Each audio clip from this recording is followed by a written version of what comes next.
ஓய்! என்னா மௌனாஞ்சலி செலுத்த வந்தியா? என்ன? இல்ல, தலைவர்கள் யாராவது இறந்தா, சமாதி முன்னாடி நின்னு மௌனாஞ்சலி செலுத்துவாங்க. அந்த மாரி ஏதாவது செலுத்த வந்தியா? உன் உன் வாய் உன்ன விட்டு போகாதா? யார் வாயும் யார விட்டும் போவாது. எதுக்கு வந்த சொல்லு? ம், ம். என்னா ஃபீலிங்கா? அது கண்மணி உன்ன அடிச்சிருக்க கூடாது. தப்பு அவ மேல தான். அதே தான் அத்தையும் சொல்றாங்க. அதே டயலாக் நீயும் சொல்லாத. ம், நீயாச்சும் உங்க அக்காக்கு சப்போர்ட் பண்ணு. நான் உண்மையை தான் பேசுவேன். என் அக்கா பண்ணது தான் தப்பு. இந்த பார், உனக்கு அக்கானா எனக்கு அண்ணி. புரியுதா? ஒரே ஃபேமிலி தானே.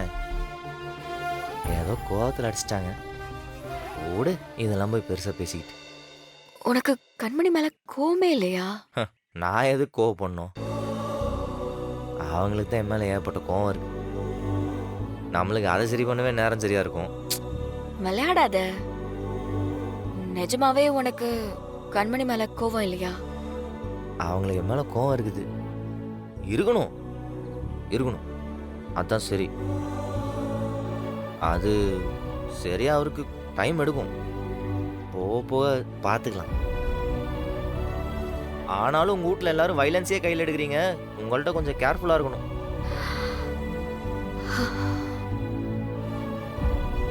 சாரி. ஏ, அதை விடு. எல்லாரும் அதவே பேசிட்டு இருக்கிறீங்க. நீ போ, எனக்கெல்லாம் ஒன்றும் இல்லை. ம்.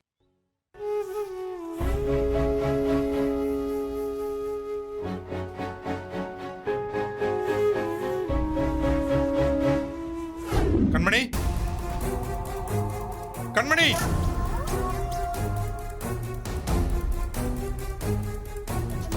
கண்மணி. டேய் டேய் டேய் ராகவா, என்ன ஆச்சுடா உனக்கு? ஏன் இப்படி கத்திக்கிட்டு இருக்க? ராகவா, என்னடா ஆச்சு? பொறுமையா இரு, இரு. பேசிக்கலாம். என்னாச்சுக்கா? என்னாச்சு? இல்லப்பா, கண்மணி மாறன்கிட்ட மன்னிப்பு கேட்டே ஆகணும். என்னால அதை பொறுத்துட்டு இருக்க முடியாது. டேய், ஏன்டா? டேய் கம்முனுடா. கண்மணி, இப்ப மாறன்கிட்ட மன்னிப்பு கேட்க போறியா இல்லையா? எங்க இருக்க?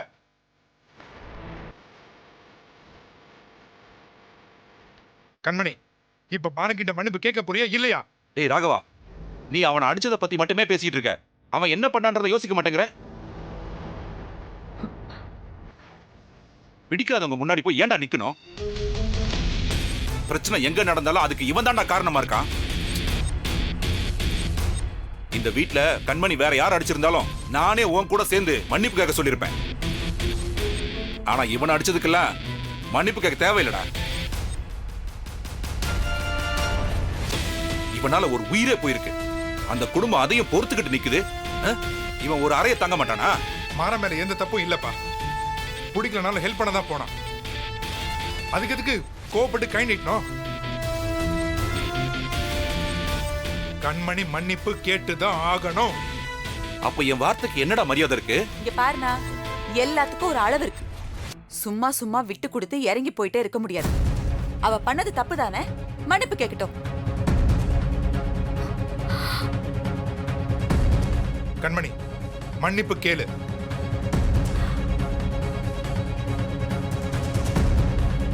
நான் சொல்றேன்ல, மன்னிப்பு கேளு. டேய் ராகவா, சொன்னா கேளுடா. எனக்கு ஒரு வருத்தமும் இல்லடா. தப்பு என்னமோ என் மேலதான்டா. டேய், சும்மா இருக்கியா? உன் மேல தப்பே இருக்கட்டும்டா. அதை என்கிட்ட தானே சொல்லியிருக்கணும். அதை விட்டுட்டு உன்னை அடிக்கணுமா? டேய், கோவத்துல அதெல்லாம் யோசிக்க முடியாதுடா. யோசிக்காம அவன் அம்மா அடிச்சிருவாங்களா?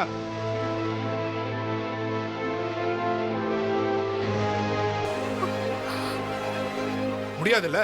டேய், இது முடிஞ்சிருச்சுடா. எல்லாம் அதை மறந்துட்டு போன்னு நினைக்கும் போது நீ ஏன்டா திரும்பவும் பேசிட்டு இருக்க? டேய், மாறா, என்ன விட்டு கொடுக்குறியா? போதும்டா, நீ விட்டு கொடுத்ததெல்லாம் போதும். ஐயோ இல்ல சுமாரு. எல்லாத்துக்கும் விட்டு கொடுத்துட்டு போறதுக்கு இது உன் சம்பந்தப்பட்ட விஷயம் மட்டும் இல்ல, இந்த குடும்பத்தோட மரியாதை.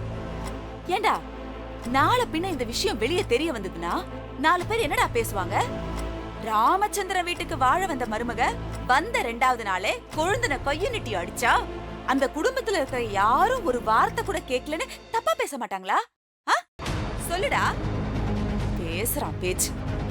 இங்க பாரு மாறா, இப்பவும் சொல்றேன், இது உன் பிரச்சனை மட்டும் இல்ல, இந்த வீட்டோட மரியாதை பிரச்சனை. அதனால நீ பேசாம வாயை மூடிட்டு நில்லு. அத்தை சரியா சொன்னீங்க அத்தை. என்ன வள்ளி, தூண்டி விடுறியா? நீயா கண்டதை கற்பனை பண்ணிக்கிட்டு இருக்க? கல்யாணம் ஆகி முழுசா 2 நாள் கூட ஆகல, அதுக்குள்ள இதெல்லாம் ஒண்ணும் சரியில்லை வள்ளி. அதானா, அதையே தான் நானும் சொல்றேன். வீட்டுக்குள்ள வந்து முழுசா இன்னும் 2 நாள் முடியல, அதுக்குள்ள கொழுந்தன கைய நீட்டி அடிக்கிறா. அது தப்பு இல்லையா? வள்ளி, ஒரு அத்தையா பசங்களுக்கு ஏதாவது நல்லது செய்யணும்னா வாயை துறக்காம இரு, அது போதும். இல்லப்பா, இன்னைக்கு ஒரு முடிவு தெரிஞ்சே ஆகணும். என்ன கண்மணி யோசிக்கிற? மன்னிப்பு கேப்பியா மாட்டியா? அதான் மாப்பிள்ள அவ்வளவு சொல்றாருல, மன்னிப்பு கேளு கண்மணி. கண்மணி, தப்பு உன் மேல. மன்னிப்பு கேளு. மன்னிப்பு கேக்குறடா பாரு, அவ்வளவு நெஞ்செழுத்தம். ராகவா, 2 புடுறா பண்ணத்துல வீட்டுக்குள்ள காலடி எடுத்து வச்சது ஏன் பிள்ளையவ அடிக்கிற நீ? நான் இவ்வளவு தூரம் சொல்லிட்டு இருக்கேன், நீ மன்னிப்பு கேட்க பிடிவாதமா இருந்தா நீ இங்க இருக்க வேண்டியதில்லை.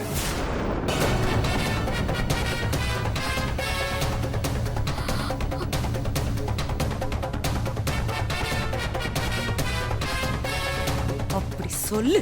டிரைவர் அண்ணா, இவங்க வீட்ல இருந்து கொண்டு வந்த சீர்வரிசை எல்லாம் எடுத்து வண்டியில போடுங்கண்ணா.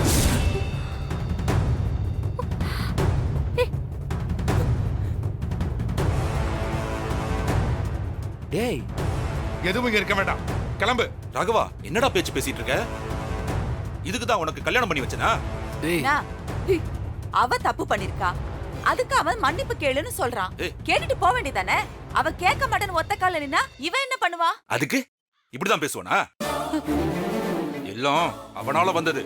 டேய், நான் சொல்றது தயவு செஞ்சு கேளுடா, பிரச்சனை வேணாம்டா. மன்னிப்பு கேளு கண்மணி. ஏன் அப்படி வீம்பு பண்ற? நீ பண்ணதான தப்பு. கண்மணி, பிரச்சனையை வளர்த்துட்டு இருக்க வேண்டாம். போய் மன்னிப்பு கேளு. போடி. கண்மணி, இதுக்கு மேல நீங்க இருக்க வேண்டாம். நானே கொண்டு போய் உன்னை வீட்டுல விட்டு வந்துடுறேன். கிளம்பு. ஐயோ, இருங்க கொஞ்சம். கண்மணி, போ.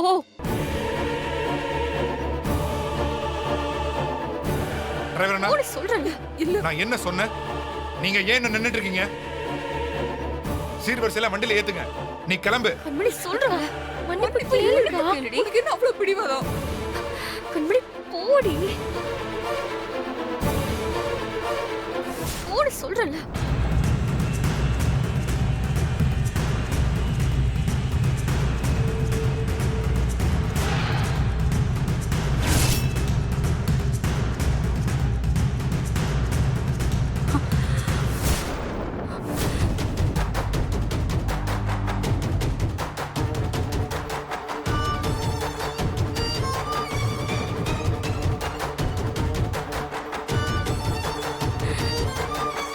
என்ன மன்னிச்சிருங்க. அண்ணே,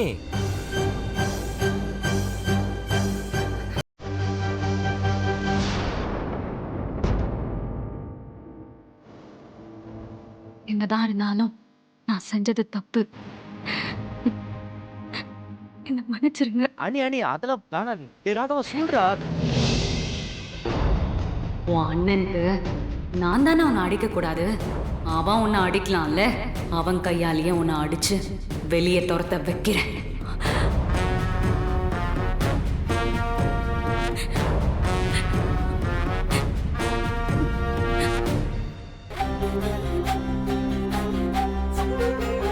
மாமா, என்ன மன்னிச்சிருங்க மாமா. நான் செஞ்சது தப்புதான். என் அண்ணன் இறந்த சோகம் எனக்குள்ள இன்னும் ஓடிக்கிட்டே தான் இருக்கு. அதனாலதான் பார்த்த உடனே என்னால பொறுத்துக்க முடியாம ஏதோ கோவத்தை காட்டிட்டேன். மத்தபடி என்னோட குணம் இது இல்ல. நீங்களாச்சும் நம்புவீங்கன்னு நினைக்கிறேன். நம்புறமா? நான் இன்னும் ஆரம்பிக்கவே இல்லை. உங்க குடும்பத்தை சின்ன பின்னமா ஆக்கி நாளா பிரிச்சு உங்க எல்லாரையும் இங்க இருந்து ஓட வைக்கிறேன்.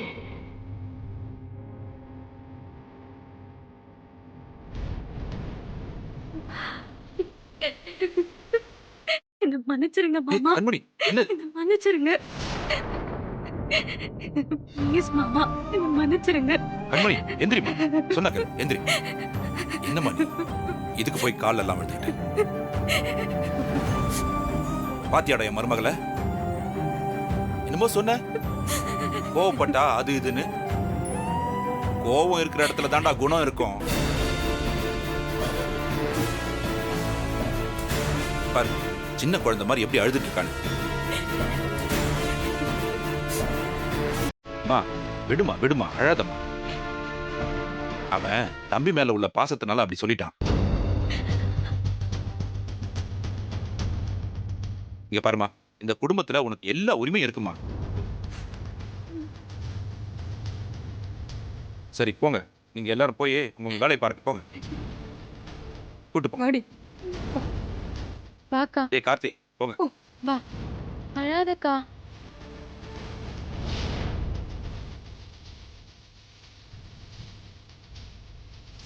ஏமாறா, ம் இத நம்புறேன். இவ மனசுல இருந்து மன்னிப்பு கேட்டிருப்பான்னு நினைக்கிறேன். மன்னிப்பு கேட்க சொன்னீங்க, கேட்டாங்க. அப்புறம் அதை நிஜமா போய் எதுக்கு ஆராய்ச்சி பண்ணிட்டு இருக்கேன்? பாவம். இல்லடா, எனக்கு என்னமோ இவன் மன்னிப்பு கேட்கிற மாதிரி நடிக்கிறான் தான் தோணுது. ஆமா, அதுக்குள்ள ஜோசியம் பார்க்க ஆரம்பிச்சிட்டியா நீ? எல்லாரும் முன்னாடி மன்னிப்பு கேட்க சொன்ன, கேட்டாச்சு. எல்லாரும் சமாதானமும் ஆயாச்சு. வேற என்ன பிரச்சனை உனக்கு? அது நடிப்போ நிஜமோ, உனக்கு தேவை மன்னிப்பு கிடைச்சிச்சு இல்ல? அமைதியர், சும்மா ஏதாச்சும் பேசிக்கிட்டு.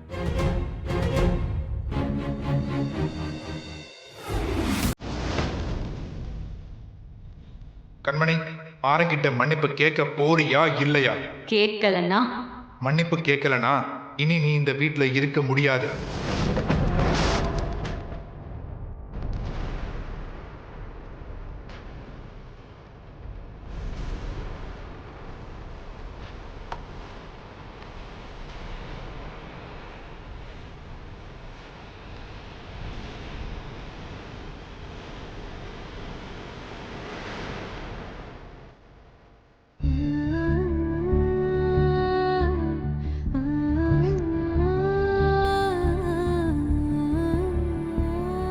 இந்தா தண்ணி குடி.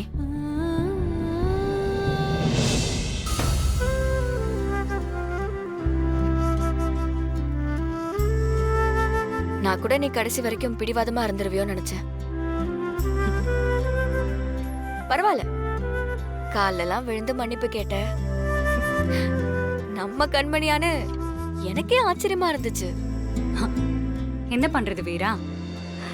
எல்லாரும் சொல்லும்போது கேட்டுதானே ஆகணும். நானும் அவனை அடிச்சிருக்க கூடாது.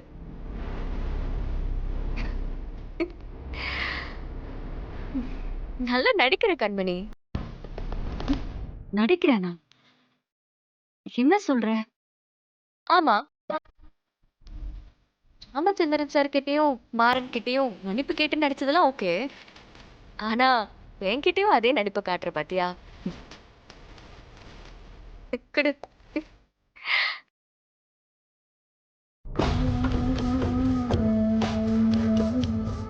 கண்மணி, நீ யார வேணாலும் ஏமாத்தலாம், ஆனா என்ன ஏமாத்த முடியாது.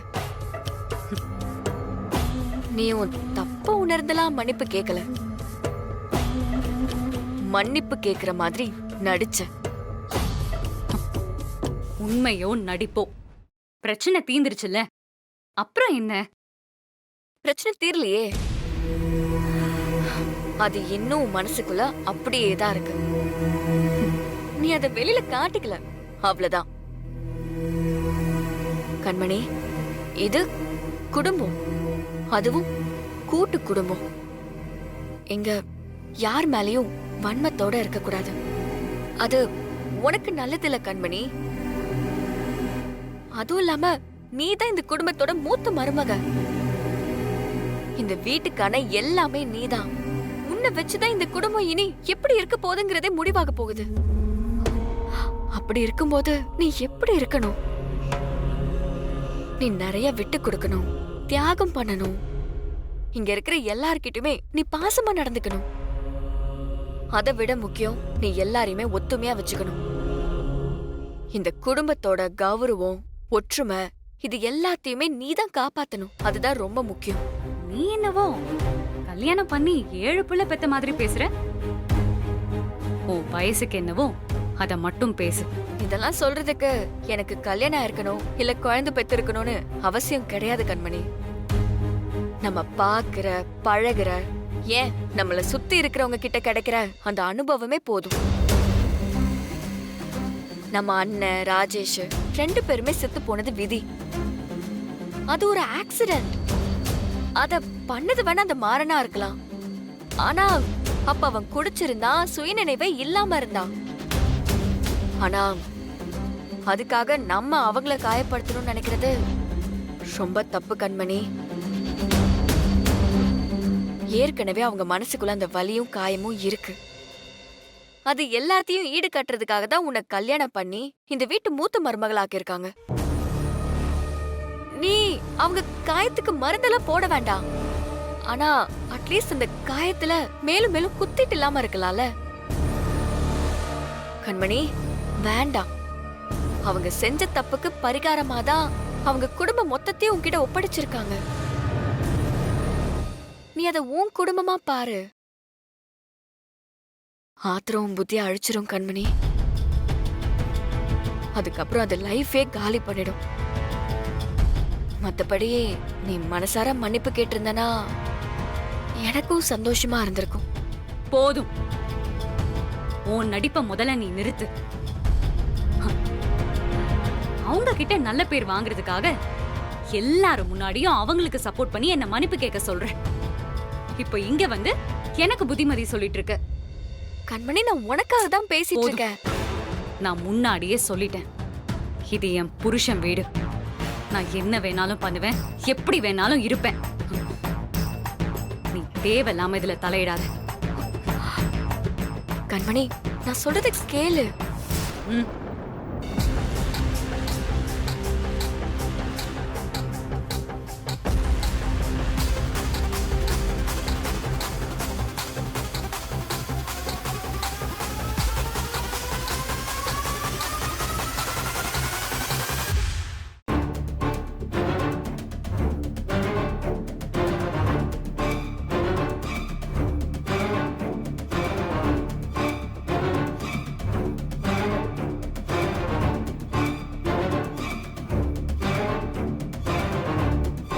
கண்மணி, என் மேல கோவமா இருக்கியா? ஆக்சிடென்ட் பண்ணது மாறன்னு நீங்க நினைச்சிட்டு இருக்கீங்க. அவ ஆக்சிடென்ட் பண்ணாதான், நான் இல்லைன்னு சொல்லல. அதுக்காக வீட்டுல எல்லாரும் முன்னாடியே வச்சு அவன் நடிச்சிருக்க கூடாது. ஏற்கனவே எங்க அப்பா கல்யாணத்துக்கு வந்தவங்க எல்லாரும் முன்னாடியே வச்சு அவன் நடிச்சு அவனை அவமானப்படுத்தினாரு. அதே எனக்கு ரொம்ப கஷ்டமா இருந்துச்சு. அதோட நிறுத்தாம பாக்குற இடத்துலலாம் வச்சு அவனை ரொம்ப ஹர்ட் பண்றாரு. நீயும் அதே மைண்ட் செட்ல இருந்ததை என்னால ஏத்துக்க முடியல. அதான் கண்மணி, மன்னிப்பு கேட்க சொன்னீங்களா? நீங்க சொன்னது சரிதான். நான் செஞ்சதுதான் தப்பு. என்னதான் இருந்தாலும் அவர்கிட்ட நான் அப்படி நடந்திருக்க கூடாது. என்ன மன்னிச்சிருங்க. சாரி. என்கிட்டயும் சாரி கேட்கிறேன். எனக்கு தெரியும் நீ புரிஞ்சுப்பேன்னு. அதான் எல்லாரும் முன்னாடியும் உன்னை மன்னிப்பு கேட்க சொன்னேன். நான் தான் கொஞ்சம் ஹார்ஷா பேசிட்டேன். நீ தான் என்ன மன்னிக்கணும்.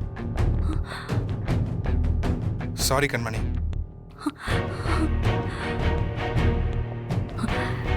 நீ நீங்க என்கிட்ட மன்னிப்பு கேட்க கூடாது.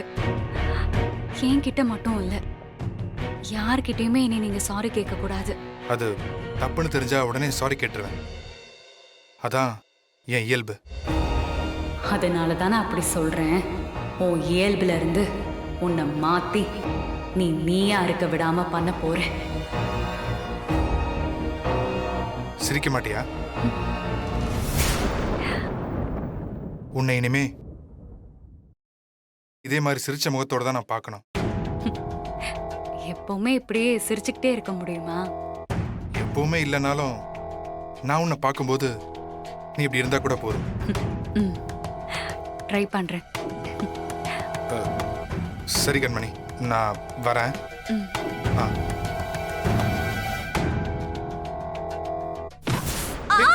ஏய் கண்மணி, என்னாச்சு? உட்கார் உட்கார், முதல்ல உட்காரு உட்காரு உட்கார். எங்க காலை காட்டு காட்டு. என்னாச்சு?